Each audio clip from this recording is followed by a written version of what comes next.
Back on the journey logs again, guys.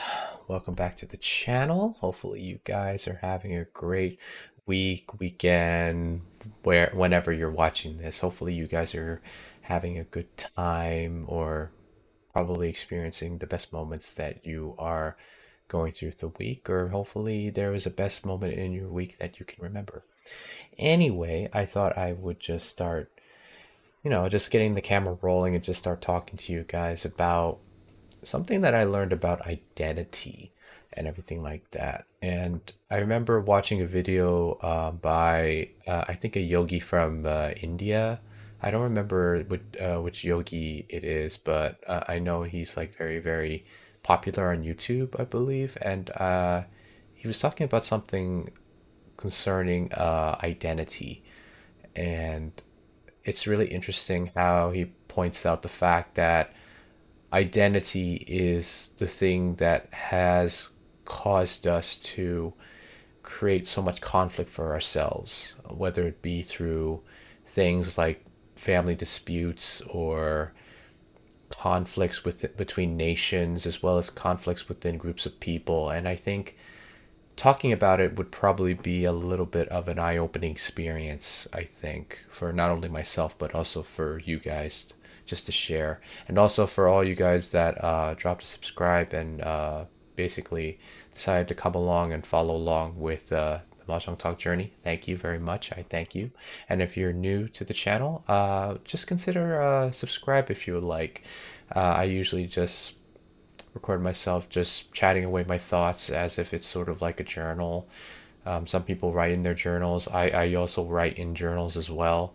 And the thing of it is that things in life, sometimes they're worth cataloging. And I usually just catalog my own inner thoughts through this channel. So talking about identity, I think identity itself is very, very important, but at the same time, it's something that we can't limit. We all have different ways of making identity formulate within ourselves. Our parents, our friends told us that we were good at something, or we were just interested in something, and somehow we just became good at that particular thing, and that became a part of who we were, or at least how they defined us to be. And I'm pretty sure there's a lot of things that you've attached to yourself, the ideas or the experiences you've done, or the interests that you have developed over the years. And I think that is mainly the thing that creates sort of like a standard identity for ourselves as human beings. But I remember watching this video about the yogi from India, as I said. The thing is that we can't limit our identities, and I think a lot of us limit our identities a lot. And the reason I think we limit our identities is because we feel as if that's the only thing I can comprehend at the time, because the world is filled with so much information, so much knowledge, so much experiences out there, that the experiences that we probably wouldn't consider that we would actually either enjoy or engage with, we feel as if we're not going to be good at it, or we're not going to have the time or the patience to learn what exactly is those experiences, or the lessons that those experiences will contribute to our lives as people. Such as, if you are someone that's against doing sales and business, you would probably think that that's not me as a person. And of course, many people would say that you're limiting your identity because of that. Another thing is that people, let's say people don't like math. I've experienced like people that don't like math, and I understand where they're coming from, because I used to not like math. Now I actually grown to love the subject. At the same time, I'm not really into solving problems, but at the same time, I love reading about it, and I love to learn exactly how is it that mathematicians see the world, as well as how do physicists see the world. And I also love to see the world through languages as well. I want to learn Japanese as well as Korean. Sometimes I don't put much time into those subjects as I like, but at the same time, I try to put as much time to them as I find it interesting for, let's say, a child who plays with a toy from a toy box. And I usually just go back to my toy box, or in this case, the things I like to learn, every so often. And I'm pretty sure it's the same when it comes to books as well. Some people read books and then they get a little bit, like they feel like they want to put it down and then they just don't read it for a while. And then suddenly, like, maybe I will try to read it again. That's their thought in their mind. And the thing of it is that getting back to identity, I'm pretty sure that there's a lot of stuff in life, and obviously there is a lot of stuff in life that we have never experienced or we haven't experienced yet. And a lot of people probably want to have certain experiences in life, but at the same time, there's probably experiences that they never comprehended they would do. And if they don't do them, then they won't know if they like them or they feel empowered by them. And I think that's what life is all about. It's just basically not tying your identity to basically just not only the interests that you have, but also to things that you probably are not being aware of. Sometimes we have to open our eyes to see that there's more to the world than just basically just our interests, as well as our own ambitions as well. And I think the thing of it is that sometimes I don't do a good job of actually trying to put myself in new experiences, but at the same time, I try to understand people that experience those different types of areas in order to gain more knowledge about how they see the world and what is it that they can see and I can't. Because with every new experience, you begin to see different things in different places, and sometimes you can make connections that you never thought you would make.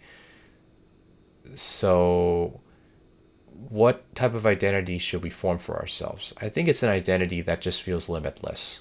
And I think when we hold that type of identity, obviously we can't change the laws of physics. We can't like just fly like Superman or, like run like the Flash or something like that. But at the same time, we have to have, within reason, we can't limit ourselves to just basically our specialties and our weaknesses. Sometimes the weaknesses that we have, they're a good thing, but at the same time, I think the weaknesses exist for a reason as well. And they exist more than just for us to overcome things. I believe they exist to basically allow us to find a different pathway to not overcome them, but to actually use them to actually enhance ourselves, enhance our strengths. Because one good example, I think, is many people don't like sales, but at the same time, they want to be able to give people the thing that they need. And sometimes people have to engage in sales in order to make a business out of the thing that they really, really want to deliver to people. But in order to make a living, you have to actually have an income. And a lot of people don't want to be that sleazy salesman that just sells stuff just to make a quota. They want to sell stuff because they want to be able to have that connection with their customer, or in this case, the person that they wish to deliver the service to. And that's hard to do. It's hard to do, especially with certain businesses or certain ventures that basically make you feel as if you always have to continuously find people that will just listen to you, listen to the words that you deliver, and just buy off your word instead of just having them connect with you as a person. And I think that's the thing that a lot of people don't realize that their weaknesses are useful for, is that the things that they're weak at, such as the weakness of not being competitive. How is it that I can be not forcefully competitive, but somehow be something that not many people can fight against? And I believe that our weaknesses, they're there not to remind us of how bad we are at something, but I believe that they're there to actually allow us to think back and think, what is the best way for me to actually engage in this similar path, but alter it in a way that's unique to me and allow me to achieve it much more fluently. And I think that's the thing that weaknesses exist for, is that they kind of remind us of who we are, but at the same time, they kind of allow us to find a much more unique path that's there. And I think when we construct our identity, we construct our weaknesses as things to overcome. But I think that's only half of the story. I think basically we have to use the things that we're weak at to somehow find ways to enhance our strengths, but not fully get rid of them entirely.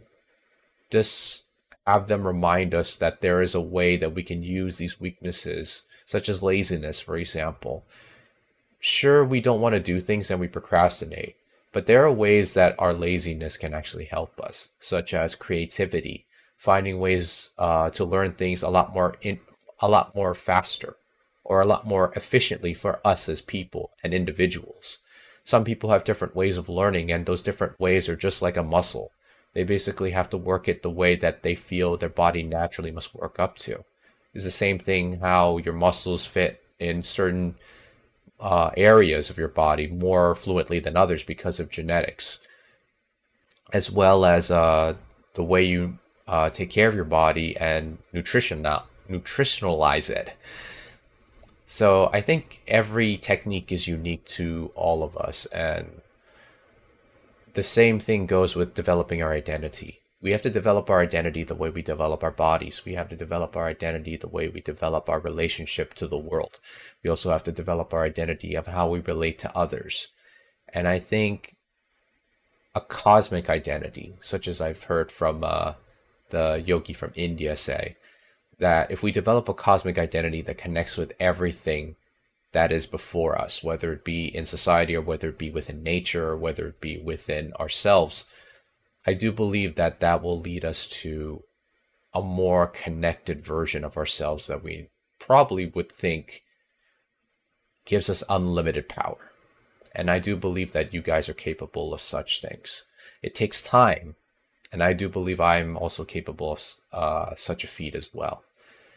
But also, it takes a lot of soul searching, and it also takes a lot of internalized work to actually understand why is it that we really desire something, such as that involves our weaknesses. How is it that I can use my weaknesses to creatively overcome the obstacles that are before me, or sometimes that are in my head or in life?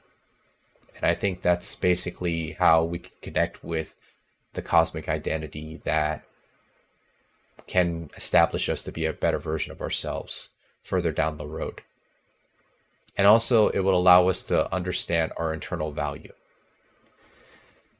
And that's about it, guys. Always remember, guys, everyone is precious. You guys are just as precious as everyone else. And I will see you guys in the next video. So take care, guys. Bye-bye.